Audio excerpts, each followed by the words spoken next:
வணக்கம் நேயர்களே. இப்போ இந்த பதிவில் நம்ம பார்க்கக்கூடிய விஷயம் என்ன அப்படின்னா, கன்னிராசி நேயர்களுக்கு, கன்னிராசி அன்பர்களுக்கும் நேயர்களுக்கும் இந்த சனி பயிற்சி சாதகமான காலகட்டமா இல்ல பாதகமான காலகட்டமா அப்படின்னு சொல்லிட்டு பார்க்க போறோம்.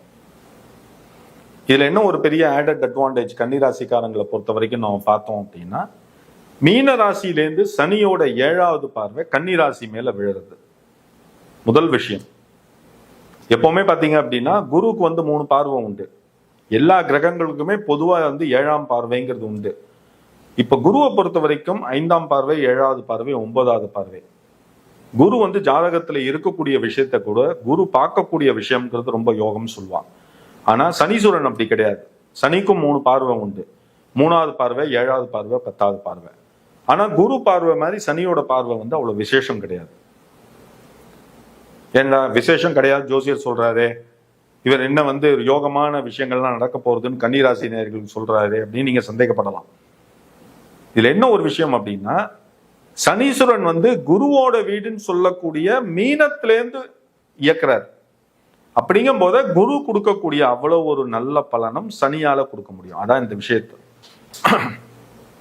இப்ப பாத்தீங்க அப்படின்னா, சனீஸ்வரன் 7வது இடம் சொல்லக்கூடிய கன்னிராசியை மீனத்திலேருந்து பார்க்கிறார். அப்படிங்கும் போது என்ன அப்படின்னா, கன்னிராசிக்காரங்களை பொறுத்த வரைக்கும் திருமண வயதில் இருக்கக்கூடிய ஆணா இருந்தாலும் சரி, பெண்ணா இருந்தாலும் சரி, கட்டாயமா கெட்டி மேல சத்தம் வீட்டுல உண்டு இந்த சனி பயிற்சி காலகட்டத்துல. 2வது குழந்தை பாக்கிய யோகம். தம்பதிகளுக்கு ரொம்ப நாளா குழந்தை பாக்கியம் இல்லாம இருக்கும். எவ்வளவு ட்ரீட்மெண்ட் எடுத்திருந்தோம் சார், கிட்டக்க வர மாதிரி இருக்கு, தள்ளி போகுது அப்படின்னு நினைக்கக்கூடியவங்களுக்கு இந்த குழந்தை பாக்கியம்ங்கிறது இந்த காலகட்டத்துல ரொம்ப சாதகமான காலகட்டம். அது தவிர 3வது பாத்தீங்க அப்படின்னா, வெளிநாடு செல்லக்கூடிய யோகம். இந்த முயற்சிகள்லாம் பண்ணிட்டு இருப்பாங்க, அவங்களுக்கு எல்லாருக்குமே ஈஸியா ப்ராசஸ் ஆகும்.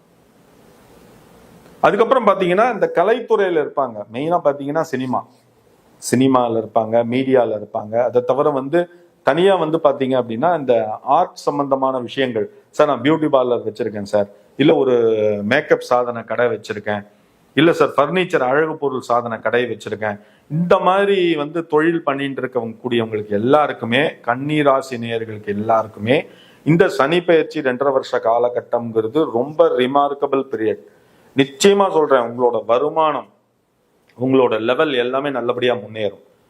அடுத்தது பார்த்தோம் அப்படின்னா, ரியல் எஸ்டேட் பண்ணிட்டு இருக்கோம் அவங்களுக்கும், இந்த கன்னிராசியில இருக்கிறவங்களுக்கு பாத்தீங்க அப்படின்னா, இந்த ரியல் எஸ்டேட், வீடு மனை, விவசாயம் இந்த மாதிரி பண்ணிட்டு இருக்கிறவங்களுக்கு எல்லாருக்குமே இந்த காலகட்டம்ங்கிறது ரொம்ப சாதகமான காலகட்டம் கன்னிராசியை பொறுத்த வரைக்கும்.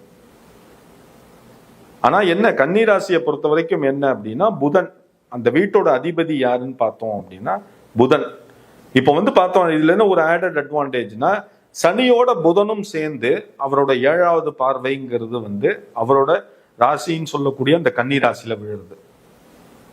அப்படிங்கும்போது உத்தியோகஸ்தர்கள் இவங்க எல்லாருக்குமே, கன்னிராசியில இருக்கிறவங்களுக்கு எல்லாருக்குமே இந்த உத்தியோக காலகட்டம்ங்கிறது ரொம்ப நல்ல காலகட்டம். கடுமையா முயற்சி பண்ணி உழைங்க, நல்ல ஒரு ரிசல்ட்டுங்கிறது இந்த 2.5 வருஷ காலகட்டத்துல உங்களுக்கு நிச்சயமா உண்டு. ப்ரமோஷன் எதிர்பார்க்கறீங்க அப்படின்னா அதுக்கு உண்டான முயற்சிகளை தொடர்ந்து பண்ணிட்டு இருங்க. கை மேல கிடைக்காது பலன், நீங்களா முயற்சி பண்ணி தட்டினாதான் இந்த காலகட்டத்துல உங்களுக்கு கைகூடி வரும். 2வது கவர்மெண்ட் ஜாப்ல இருக்கிறவங்க, அதுவும் மெயினா வாகனத்துறையில இருக்கிறவங்க, ஆர்டிஓ லைன்ல இருக்கக்கூடியவர்கள், நண்பர்கள் எல்லாருக்குமே இந்த காலகட்டத்துல உங்களுக்கு கிடைக்க வேண்டிய அந்த ரெகக்னைசேஷன் நல்லபடியா கிடைச்சிடும். ஆனா கவர்மெண்ட்ல இருக்கிறவங்க எல்லாருக்குமே ஒரு விஷயம் சொல்லிக்கிறேன், இந்த காலகட்டத்துல பண பரிமாற்றத்தை ஜாஸ்தி வச்சுக்காதீங்க. கொஞ்சம் அளவுல இருந்தது அப்படின்னா எல்லா விஷயத்துக்கும் நல்லது. ரொம்ப அதிகமா போச்சு அப்படின்னா பிரச்சனை. இதை மாத்திரம் கொஞ்சம் கவனமா இருக்கும். மற்றபடி டான்ஸ்ல இருக்கக்கூடியவங்க, சினி ஃபீல்ட்ல இருக்கக்கூடியவங்க, அவங்களுக்கு எல்லாருக்கும் இந்த காலகட்டம்ங்கிறது ரொம்ப நல்ல காலகட்டம்.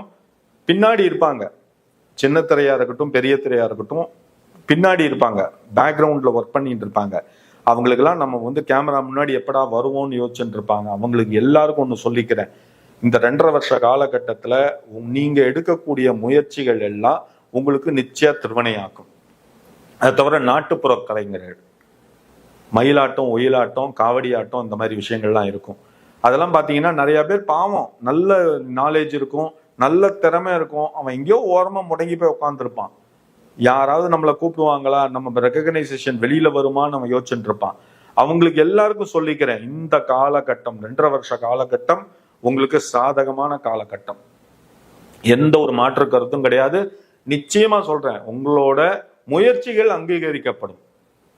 ஏன்னா சனியை பொறுத்த வரைக்கும் நீதிமான், நீதிக்கு அரசர்.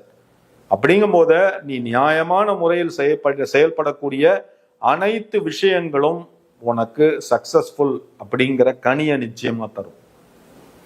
என்னைக்குமே நான் ஒரு விஷயம் நான் சொல்றேங்க, திருப்பி சொல்றேன், காலமும் நேரமும் கூடி வரும்போதுதான் உங்களோட எண்ணங்களும் ஆசைகளும் நிறைவேறும். இன்னொரு விஷயம் என்னன்னா, இந்த மாதிரி கமிஷன் ஏஜென்ட் பண்ணிட்டு இருக்காங்க பாத்தீங்களா, இடத்த கைமாத்தி விடுறது. இந்த இடம் ரொம்ப நாளா போகாம இருந்திருக்கும், அந்த இடத்த காமிச்சு கொடுத்து வேற ஒரு பார்ட்டிக்கு கைமாத்தி விடுறது. இந்த மாதிரி பண்ணிட்டு இருக்கிறவங்களுக்கு எல்லாருக்கும் இந்த காலகட்டம் நல்ல காலகட்டம். ஆனா அதிக அளவுல ஆசைப்படாதீங்க. அவனை சுரண்டி எடுக்கணும்னு நீங்க நினைச்சீங்க அப்படின்னா வரி குதிரைக்கு பிராண்டுற மாதிரி உங்களை பிராண்டிட்டு போயிட்டே இருப்பார் சனீஸ்வர பகவான். அப்படிங்கும் போது என்ன அப்படின்னா, நியாயமா உங்களுக்கு என்ன கமிஷன் கிடைக்கணும்னு நீங்க நினைக்கிறீங்களோ அதுக்கு முயற்சி பண்ணினீங்க அப்படின்னா இந்த காலகட்டத்துல உங்களுக்கு சாத்தியம். ஏன்னா வரக்கூடியவர் சாதாரணவர் கிடையாது. இப்ப இந்த 2.5 வருஷ காலம் உங்களோட இடத்துக்கு சனி பகவான் வந்துட்டார் அப்படின்னா இனிமே அடுத்தது 30 வருஷம் கழிச்சுதான் அந்த இடத்துக்கு வரப்போறார். அப்படிங்கும் போத இப்ப இந்த 2.5 வருஷ காலத்துல அவர் உங்களுக்கு நடத்தக்கூடிய அந்த லெசன் அடுத்த 30 வருஷ காலம் வரைக்கும் உங்க மண்டையை விட்டு அகலாது, உங்க மூளையில பதிய வச்சுட்டு போயிடுவார். அதுதான் சனீஸ்வர பகவானோட ஸ்பெஷாலிட்டி. அவர் ஆடக்கூடியது 1 டே மேட்ச் கிடையாது, test match. 2.5 years test match விளையாட போறாரு எல்லா ராசிலையும். அப்படிங்கும் போத அவர் போட பாலை ஃபேஸ் பண்ணக்கூடிய தைரியத்தை நீங்க வளர்த்துங்க. அதுக்கு உண்டான விஷயங்கள் என்ன? 2 விஷயம் தான், சிம்பிள். நீதி, நேர்மை, தவறாது, அவ்வளவுதான். உன் வேலையை பார்த்து நீ போயிட்டே இரு, லைஃப் சக்சஸ். இந்த 2.5 வருஷம் நீ ஈஸியா கடந்து போயிடுவேன். அதை மாத்திரம் கொஞ்சம் கவனமா பார்த்துக்கோ. உத்தியோகஸ்தர்களை பொறுத்த வரைக்கும் வேலையில் சுறுசுறுப்பு, முயற்சி இதை தொடர்ந்து பண்ணிட்டு வாங்க. அதுக்கு உண்டான ரெகக்னைசேஷன் உங்களுக்கு நல்லபடியா கிடைக்கும். உங்களோட வழிபாடு என்னன்னு பார்த்தோம் அப்படின்னா, கட்டாயமா நவகிரக சன்னதியில இருக்கக்கூடிய சனி பகவானுக்கு சனிக்கிழமை அன்னைக்கு எள்ளு விளக்கு தவறாம ஏத்திட்டு வாங்க. அதுக்கப்புறம் ஆஞ்சநேயர் வழிபாடு, விநாயகர் வழிபாடை தொடர்ந்து செஞ்சுட்டு வாங்க. அதுக்கப்புறம் நான் எல்லாருக்கும் சொல்லக்கூடிய விஷயம், குலதெய்வ வழிபாடை தொடர்ந்து செஞ்சுட்டு வாங்க. நம்ம எவ்வளவு கோயிலுக்கு போயிட்டு எவ்வளவு தெய்வங்களை கும்பிட்டாலும் அந்த வருஷம் குலதெய்வத்துக்கு சரிவர பூஜை செய்யல அப்படின்னா பிரச்சனை தான். ஏன்னா குலதெய்வம் தான் நம்ம குடும்பத்தை காக்கக்கூடிய தெய்வம், நம்ம முன்னோர்கள் வழிபட்ட தெய்வம். அப்படிங்கும்போது குலதெய்வத்துக்கு நீங்க நிறைய செய்ய பாருங்க, நிச்சயமா லைஃப்ல முன்னேற்றம்ங்கிறது இருக்கும். ஏன்னா அந்த குலதெய்வ வழிபாடை செஞ்சீங்க அப்படின்னா அந்த சனீஸ்வரனோட பாதிப்புலேருந்து குலதெய்வத்தோட அனுகிரகம் நம்மளை காப்பாற்றும். அதை மெயினா தெரிஞ்சுக்கணும். எல்லாம் நம்மளோட நல்ல விஷயத்துக்காக தான் சொல்லக்கூடிய விஷயம். ஓகேங்களா? அதனால நான் சொன்ன இந்த கருத்துக்களை மனசுல ஞாபகம் வச்சுங்க. உங்களுக்கு ஜாதகத்தை பொறுத்த வரைக்கும் உங்களுக்கு ஏதாவது டவுட் இருக்கு, ஏன்னா சுய ஜாதகத்தை நீங்க டெஃபினட்டா ஜோசியத்தை கொண்டு போய் பாருங்க. எல்லாருமே நம்மளோட சுய ஜாதகத்துல இப்ப நமக்கு டைம் எப்படி இருக்கு, நம்மளோட நேர காலங்கள் எப்படி இருக்குன்னு எல்லாருமே தெரிஞ்சுக்கணும். அதனால சுயஜாதகத்தை கொண்டு போய் பக்கத்துல இருக்கக்கூடிய ஜோசியத்தை நீ பாருங்க. உங்களுக்கு எந்த ஜோசியரும் தெரியலையா, கீழே என்னோட மொபைல் நம்பர் வந்துட்டு இருக்கும், 9884277263. இந்த நம்பருக்கு கான்டாக்ட் பண்ணுங்க. என்னால முடிஞ்ச உதவிகள், என்னால முடிஞ்ச உங்க ஜாதகத்தில் இருக்கக்கூடிய விஷயங்கள், பரிகாரங்கள் எல்லாமே நல்லபடியா பண்ணி கொடுக்குறேன். இந்த பதிவு உங்களுக்கு ரொம்ப நல்லபடியா பிடிச்சிருக்கும்னு நான் நம்புறேன். இந்த பதிவு உங்களுக்கு ரொம்ப பிடிச்சிருந்தது அப்படின்னா அப்படியே விட்டுறாதீங்க. உங்களோட ஃப்ரெண்ட்ஸ், ரிலேட்டிவ், உங்களுக்கு தெரிஞ்சவங்க, தெரியாதவங்க, எதிர் வீட்டுக்காரங்க, பக்கத்து வீட்டுக்காரங்க எல்லாருக்கும் இந்த பதிவுகளை பத்தி சொல்லுங்க. இந்த வீடியோ அனுப்புங்க. முடிஞ்சது அப்படின்னா ப்ளீஸ் சப்ஸ்கிரைப் பண்ணுங்க. ரொம்ப சந்தோஷமான விஷயம்தான். ஏன்னா இதை பண்ணினீங்க அப்படின்னா நீங்க பயனடைஞ்ச மாதிரி ஒரு 10 பேர் பயனடைவாங்க. அதுதான் என்னோட ஆசையும். ஓகேங்களா? Thank you so much. இந்த பதிவை பார்த்ததுக்கு ரொம்ப நன்றி.